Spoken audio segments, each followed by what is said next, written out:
Enough. અને 2 month અમારી પાસે એવા હોય કે અમારે આને કેટેગરી વાઇઝ ડિવાઈડ કરી લેવા. અચ્છા. હા, 2 મંથ એવા છે કે જ્યારે અમારે હવે નેક્સ્ટ વેડિંગ સેશન માટે ક્યુ કલેક્શન લઈ આવવાનું છે, કઈ ડિઝાઇન માર્કેટમાં લાવવાની છે.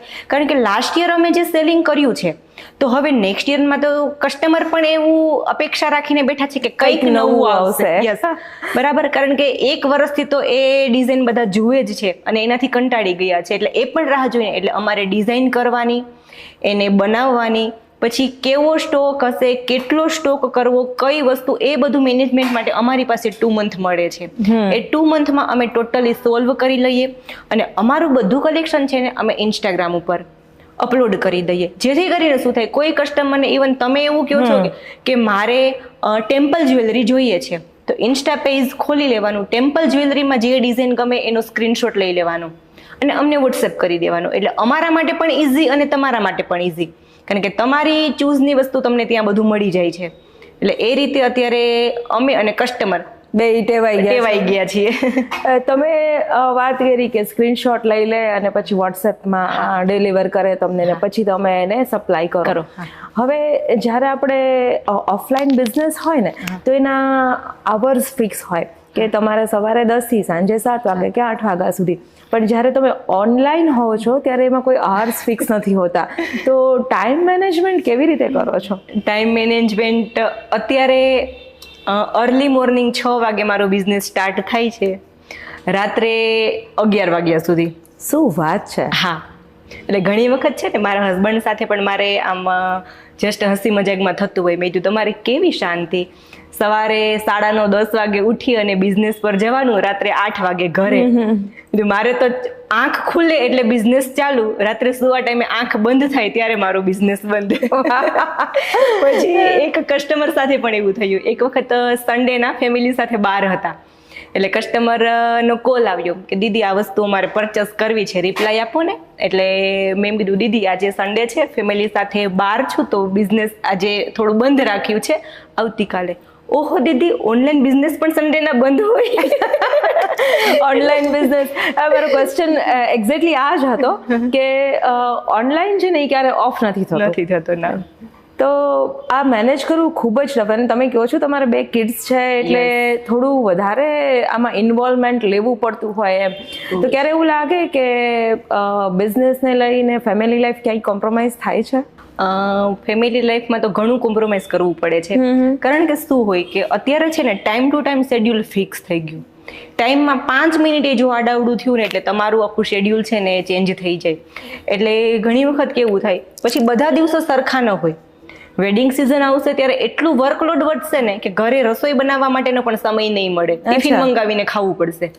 હા, એટલે આની પાછળ શું થાય કે તમે બિઝનેસ નથી કરતા, જસ્ટ હાઉસવાઈફ છો, તો તમારા ફેમિલીને પૂરતો સમય આપી શકો, તમારા કિડ્સને તમે પૂરતો સમય આપી શકો. અત્યારે કેવું થાય, સમય આપીએ તો છીએ નો ડાઉટ, પણ ક્યાંક એ બધાને પણ થોડું કોમ્પ્રોમાઇઝ કરવું પડે. ઘણી વખત એવું થતું હોય કે મારે વર્કલોડ હોય તો એના ડેડી બંને ઢીંગલીઓને સાચવતા હોય. અચ્છા, ये वो बात हो गई कि कुछ पाने के लिए कुछ तो खोना पड़ता है. राइट. તમે કીધું ને કે ઘણા લેડીઝના ફોન આવે સન્ડેના એમ, તો મોસ્ટલી તમારું જે ફિલ્ડ છે એમાં લેડીઝ કસ્ટમર જ વધારે હશે. તમે વિચાર્યું છે ક્યારેય કે જેન્ટ્સ માટે પણ આર્ટિફિશિયલ જ્વેલરી તમારા હેલે હબમાં વસાવશો? ઓલરેડી અવેલેબલ છે. અચ્છા. હા, એમના માટે પણ અવેલેબલ છે કે જે નોર્મલી પેન્ડલ ચેઇન હોય, એમના બ્રેસલેટ, લકી, એ બધી વસ્તુ અવેલેબલ છે અમારી પાસે. અચ્છા, એટલે જે જનરલ બધું હોય એ અવેલેબલ છે? હા, અવેલેબલ છે એમની પાસે પણ. એટલે અત્યારે કેવું છે હેલી હબમાં કે ઘણી વખત કેવું થાય, કોઈ લેડીઝ છે ને વાત કરતા ડરે છે. કારણ કે લોકોએ અત્યારે છે ને મનમાં એક મેન્ટાલિટી લઈ લીધી છે કે આ રીતે કોઈ બિઝનેસ કરતા હોય ને તો એની સાથે વાત કરતા અમને નહીં આવડે. કોઈ ગામડાની લેડીઝ હોય ને એવું કરે, એની સાથે અમને વાત કરું, એને ડર છે અંતર કે એની સાથે વાત કરતા અમને નહીં ફાવે, એટલે પછી એ લોકો શું કરે, એના હસબન્ડ જોડે વાત કરાવે. પછી ઘણી વખત કંઈ ક્વેરી હોય તો પછી હું એમ કહું કે સર ડાયરેક્ટ તમારા વાઈફને આપો ને ફોન, તો એની સાથે જ હું એને ડિસ્કસ કરું, સમજાવી શકું આ વસ્તુ પ્રોપર આવી આવશે, આની લેન્થ કેટલી આવશે, બધું ને તો એમ કે મેડમ એ ડરે છે તમારી સાથે વાત કરતા એમ. અચ્છા, એટલે એક સક્સેસફુલ લેડી થી જે નોર્મલ લાઈફ જીવે છે એ લેડી ડરે છે કે કદાચ અમે અહીંયા ક્યાં ગડબડ કરશું. હા, એટલે પછી મેં શું કર્યું કે હેલી હબ ને છે ને એ રીતે જ ઢાળી દીધું, લાઈક એક લિક્વિડ ની જેમ કે એને તમે જે વાસણમાં નાખો ને એવો શેપ એ પકડી લે. તો હેલી હબ એક એવું જ કે ગામડાની લેડીઝ સાથે મારે વાત કરવી હોય તો ટોટલી એની ટોનમાં જ વાત કરવાની, અને ઇન્ટરનેશનલ ક્લાયન્ટને સંભાળતા હોય તો એ રીતે સંભાળતા હોય, બરાબર. એટલે કોઈને હેલી હબથી ડર ન લાગે અને બધા જ તો કે ઈઝી કન્વર્સેશન થઈ શકે. રાઈટ. કેમ કે મારે અત્યારે કેવું છે, હું પર્સનલી મારે જ્વેલરી સિવાયનું બીજું કંઈ ઓનલાઈન શોપિંગ કરવું છે ને તો મેં પર્સનલી એ નોટ કર્યું છે કે કોઈને પૂછીએ પ્રાઇઝ માટે મેં મેસેજ કરેલો હોય ને તો 3 થી 4 દિવસે મને એનો રિપ્લાય મળે છે. તો અત્યારે આપણી અંદર છે ને એટલું ધીરજ ખૂટી ગઈ છે, એટલું વેઇટ કરવું નથી ગમતું કોઈને કે આજે હું મેસેજ કરું અને 4 દિવસ પછી મને રિપ્લાય મળી. યસ. એટલે હેલી હબ 99% લેડીઝને પણ ખબર છે કે કસ્ટમરનો મેસેજ આવે તો સામે 5 મિનિટની અંદર એને મારો રિપ્લાય મળી ગયો હોય. વાહ. હા, એટલે એના માટે પણ સમાજ અને સોસાયટી તરફથી ઘણા ટોન્ટ મળે છે, પણ ગુજરાતીમાં કહેવત છે ને કે એક કાનેથી સાંભળી અને બીજા કાનેથી કાઢી નાખવાનું. કારણ કે જો તમારે કંઈક સક્સેસ થવું હશે, આગળ વધવું હશે તો ખરાબ વસ્તુ માટે આ તમારે અપનાવવું જ પડશે. અને ભાઈ એક વાત છે ને મને મારા દાદીની યાદ આવે કે તમે જે કીધું ને એ જ કોન્ટેક્સમાં કે તમારી વાતો થાય છે તો સમજો કે તમારી પ્રગતિ પણ થાય છે. 100%. કારણ કે અત્યારે કેવું છે, મારો બિઝનેસ 100% ઓનલાઈન છે, એટલે ટોટલી મારે મોબાઈલ વર્ક કરવાનું, બરાબર. એટલે કન્ટિન્યુ મારા હાથમાં ફોન હોય. હવે મેગા સિટીની અંદર વર્ક ફ્રોમ હોમથી લોકો વાકેફ છે, કારણ કે ઘરે ઘરે વર્ક ફ્રોમ હોમ થાય છે ને તો લોકો ટેવાયેલા છે કે એ મોબાઈલમાં કે લેપટોપમાં કામ કરે છે. પણ ગામડાની જે સિનિયર સિટીઝન છે ને તમારા હાથમાં ફોન જોવે એટલે એક જ વિચાર એના મગજમાં આવે, આખો દિવસ મોબાઈલ લઈને જ બેઠી. રાઈટ. એ જ. હા, એટલે એ નથી સમજતા કે એ આમાં વર્ક કરે છે. કારણ કે મેં તો જોયેલું પણ છે, વીકેન્ડમાં ગામડે હોઈએ ને તો ક્યારેક વર્ક કરતી હોય ફોનમાં, ઘરે કોઈ આવે ને તો પૂછે મારા સાસુને કે ધર્મિષ્ઠા ક્યાં, તો મારા સાસુ કે એના રૂમમાં એનું વર્ક કરે છે, કામ કરે છે.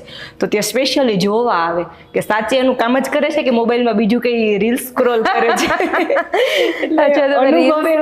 તમે રીલ્સ નું નામ લીધું ને તો મને યાદ આવ્યું કે તમે બહુ સરસ રીલ્સ બનાવો છો. લાઈક હેલે હબમાં જે તમે ડે ટુ ડે અપડેટ્સ મૂકો છો ને રીલ્સના કોન્ટેક્ટમાં મૂકો છો, તો રીલ્સના આઈડિયા કોણ લઈ આવે છે અને શૂટ કોણ કરે છે? આઈડિયા પણ હું જ લઈ આવું છું ને શૂટ પણ હું જ કરું છું. ક્યારેક જરૂર પડે તો હસબન્ડ કરી આપે છે, બાકી તો સેલ્ફ શૂટ. અચ્છા, અને એડિટિંગ ને બધું જાતે જ કરો છો? વાહ, ખૂબ જ સરસ. એટલે એમ કહે ને કે એક પેકેટમાં દરેક વસ્તુ તમારામાં છે. કારણ કે હેલી હબમાં છે ને, હેલી હબની આખી જર્નીમાં ઓનલી એક જ વ્યક્તિ છે હું. હવે એને તમે બધું જ ગણી શકો કે હેલી હબના ફાઉન્ડર કયો, સી કયો, એના પાર્સલ પેક કરવા વાળા વર્કર્સ કયો, બધું હું પોતે જ છું. One man army.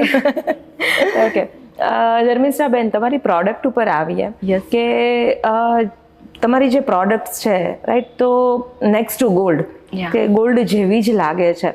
તો અત્યારે ગોલ્ડના ભાવ જેમ ડૂમ થયા છે એમ, તો તમને ત્યારે એવું લાગે કે આ ગોલ્ડના ભાવ વધે તો સારું, મારો ધંધો અહીંયા હાલશે? ના, એવું તો ક્યારેય શું કહેવાય કે સેલ્ફ એવું તો નહીં જ વિચારવાનું, કારણ કે દરેકનું સમજી વિચારીને જ આગળ વધવાનું. પણ શું કહેવાય કે જ્યારે બિઝનેસ સ્ટાર્ટ કરો ત્યારે આવું કંઈ મનમાં હતું નહીં કે ગોલ્ડના રેટ એટલા આસમાને જશે અને આ બધી વસ્તુની ડિમાન્ડ વધશે. ગોલ્ડના ભાવ જે રીતે રોકેટ થયા છે, લોકોનું આર્ટિફિશિયલ જ્વેલરી બાજુનો આમ પડાવ વધ્યો છે, બહુ જ વધ્યો છે. એનું રીઝન શું છે કે અત્યારે છે ને એક ડેસ્ટિનેશન વેડિંગ બહુ હાઇલાઇટ થયા છે, બરાબર.